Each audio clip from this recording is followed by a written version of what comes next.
Ces caisses ont pour rôle de garantir des moyens d'existence à tous les travailleurs qui se trouvent privés de ressources par suite de maladies, de maternité, d'invalidité ou de vieillesse.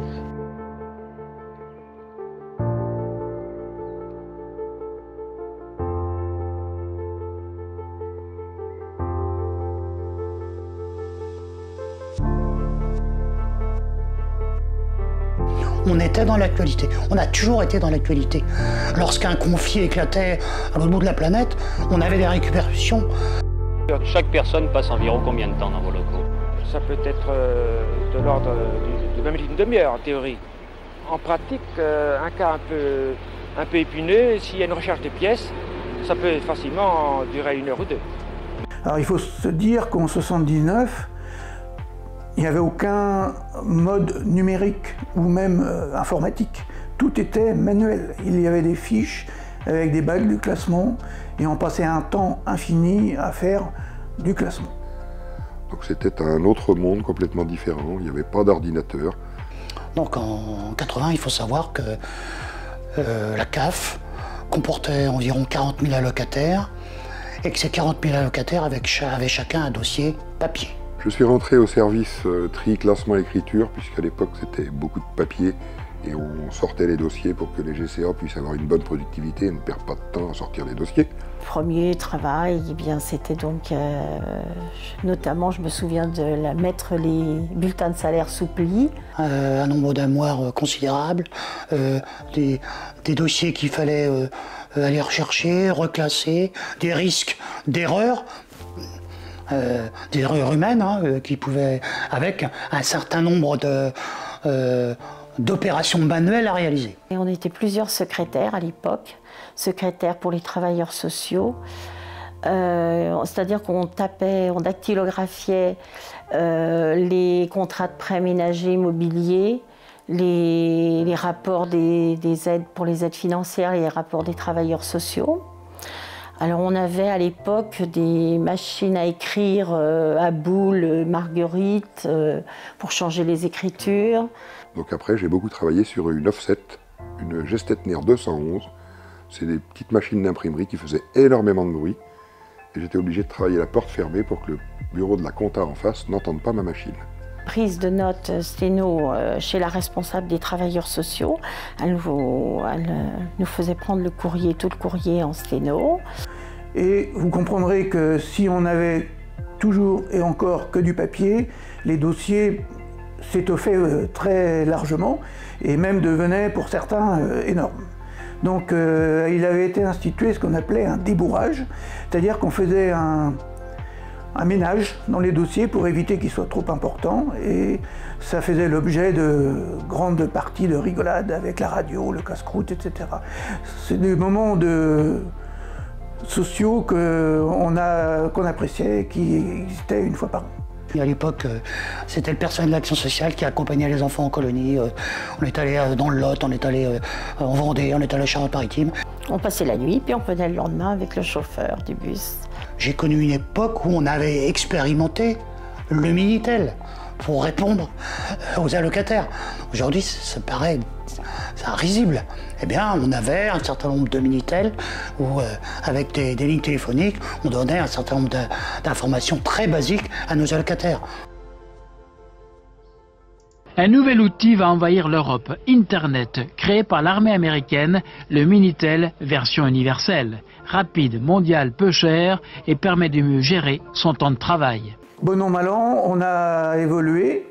Donc, et sont arrivés les premiers ordinateurs avec la saisie par la vérification comptable, puis la saisie par les techniciens, mais ça a pris beaucoup de temps. Donc ça a demandé aussi beaucoup de versions informatiques et des évolutions qui ont duré et duré encore.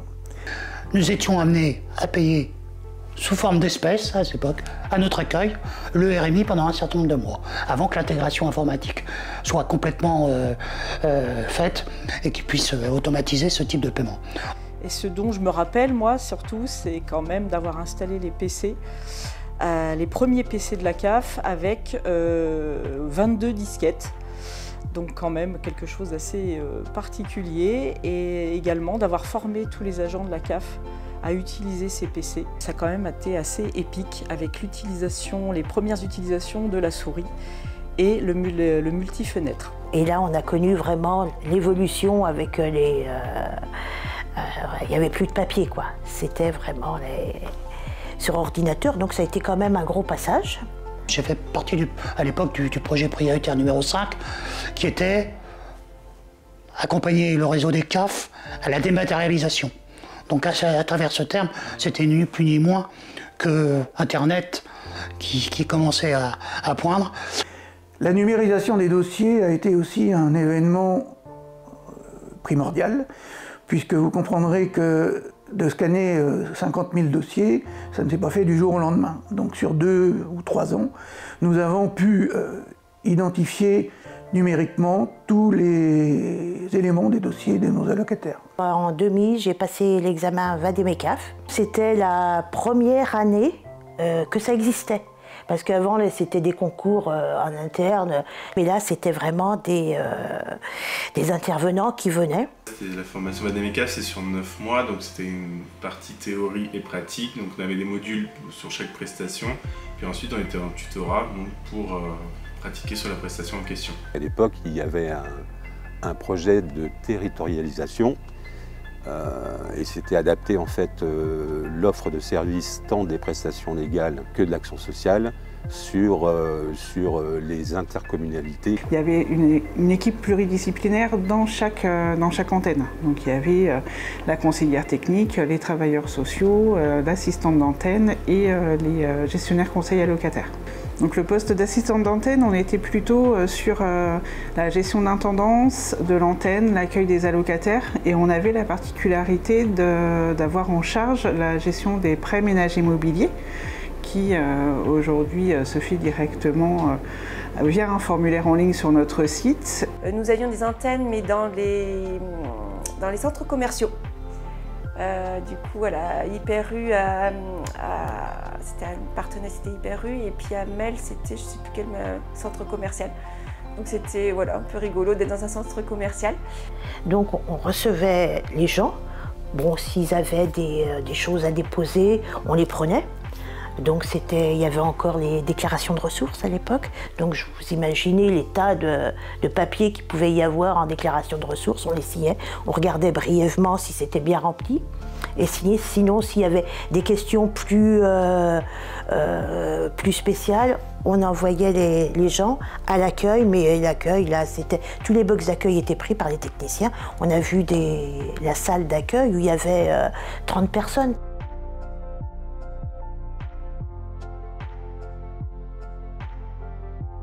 On a découvert ce qu'étaient les conventions d'objectifs et de gestion, avec à chaque fois un plan de développement local, des engagements de service, des délais de paiement, des engagements quantitatifs et qualitatifs. Donc l'équipe de management était là pour faire vivre avec les agents l'ensemble de son engagement et puis manager, donner du sens à l'activité des collaborateurs en expliquant à chaque fois dans quel contexte s'écrivaient ces évolutions. Moi j'ai connu une période où on suivait l'activité en faisant des petites bûchettes, un dossier, une bûchette, avec le risque que ça pouvait comporter sur la situation exacte d'un stock. Petit à petit, la numérisation a fait qu'on a intégré automatiquement le suivi de l'activité, qu'on sait précisément combien il y en a de pièces, combien il y en a de dossiers, quelle date on travaille et combien on a de retard pour assurer un paiement qui correspond aux engagements de la convention d'objectifs et de gestion pour nos allocataires. Et puis ça a mis des fonds derrière, quoi. C'est ça. Il y avait les plans crèches, ça a permis de constituer quand même pas mal de crèches et d'ouvertures et oui. Ensuite, donc, il y a eu un changement dans la COGE et du coup, nos missions ont évolué. Et là, nous avons fait du développement social local. Donc, pendant toute une COGE, nous avons été un petit peu formés à ça et donc nous avons travaillé plutôt du coup là en collectif et avec les partenaires. On faisait plus d'individuel, on faisait plus d'aide financière. On était vraiment sur du développement social local. changement de coche de nouveau et donc là on a encore changé dans nos missions. Nous avons arrêté de faire du développement social local et nous avons travaillé exclusivement auprès des familles monoparentales, donc les bénéficiaires de l'allocation de parents isolés à l'époque, c'était avant le RSA. Et du coup, nous faisions de l'accompagnement global. Nous accompagnions dans toutes les difficultés qu'elles pouvaient rencontrer. Ça déterminait bien où on allait travailler vers les orientations. Ça, moi, je trouve que c'était intéressant. Oui. Alors, au niveau de la plateforme téléphonique, on était organisé en plusieurs plateformes. Donc, il y avait la plateforme régionale, donc, qui correspondait aux CAF des alentours.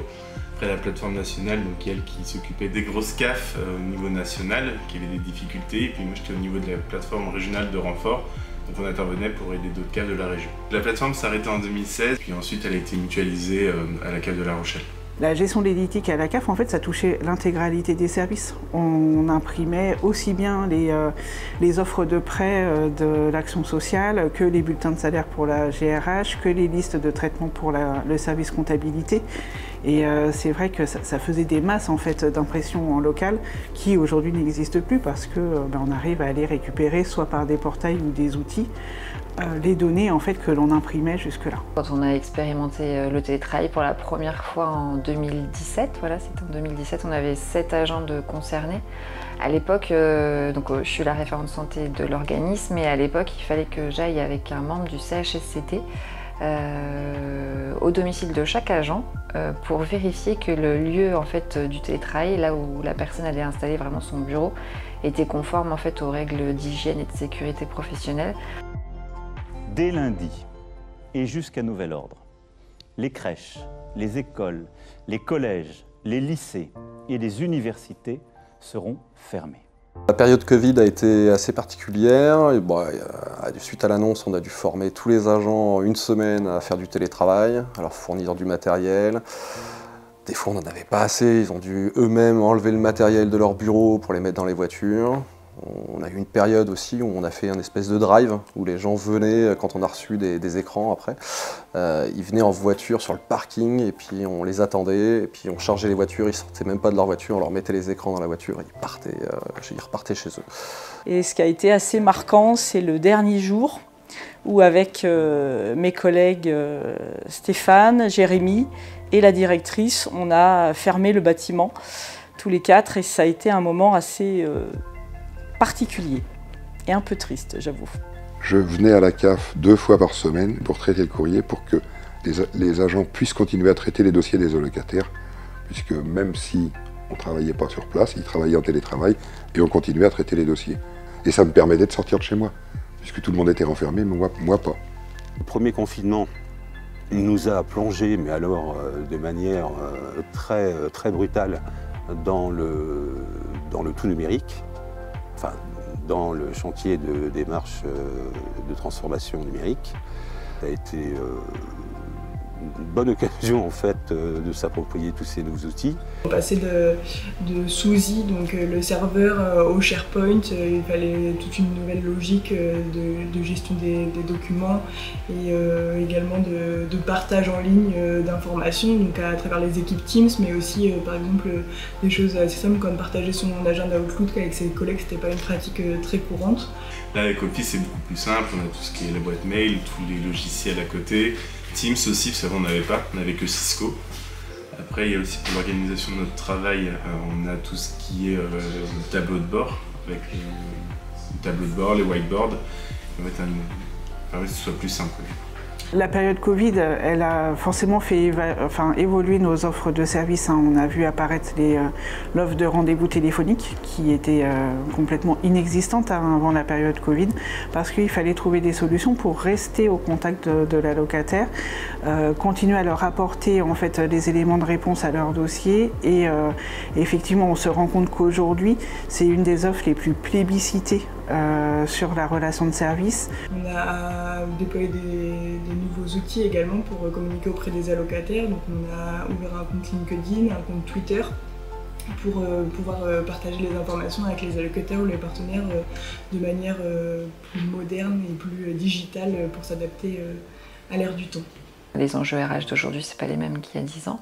Il y a beaucoup de sujets qui sont arrivés, qui sont nouveaux et qui ont pris beaucoup d'ampleur, comme tout ce qui est la marque employeur, tout ce qui est QVCT, la transformation managériale aussi. Donc c'est vraiment des sujets qui ont pris de l'ampleur en interne. La CAF de demain, c'est toujours s'adapter aux nouveaux défis. On a su le faire pendant 80 ans. Dans 10 ans, j'imagine la CAF toujours au même endroit, on ne devrait pas déménager normalement.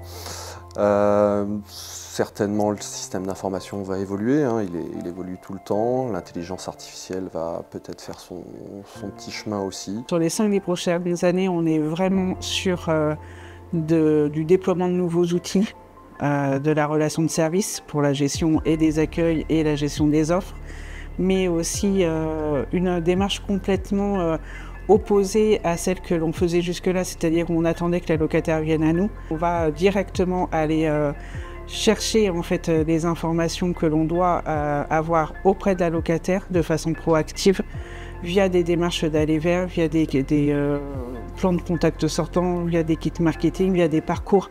Enfin, en tout cas, on est un organisme qui est tourné vers l'humain, donc ça peut que bien se passer pour la suite. Nous célébrons cette année les 80 ans de la sécurité sociale et avec eux les 80 ans de la caisse d'allocation familiale des Deux-Sèvres. C'est aussi un moment d'engagement pour redire notre mission, partager l'avenir de la caisse et finalement vous dire l'actualité, cette caisse, qu'est-ce qu'elle souhaite être, qu'est-ce qui la caractérise et comment on construit son avenir. Et dans l'avenir que nous construisons, il y a 3 choses importantes pour moi. C'est d'abord une volonté de présence, de proximité à côté des allocataires. Volonté aussi de garantir, et c'est le deuxième point, un service public de grande qualité, qui soit à la fois à l'écoute, rapide, fiable, et qui soit finalement au plus près des parcours de vie de chacun des allocataires. La troisième ambition pour nous, c'est aussi d'incarner finalement dans la vie des allocataires et dans la vie des territoires une certaine forme de stabilité, de sécurité, de confiance, qui permet aussi à ces acteurs de préparer leur avenir. Et finalement, célébrer nos 80 ans, c'est une manière aussi pour nous de dire merci.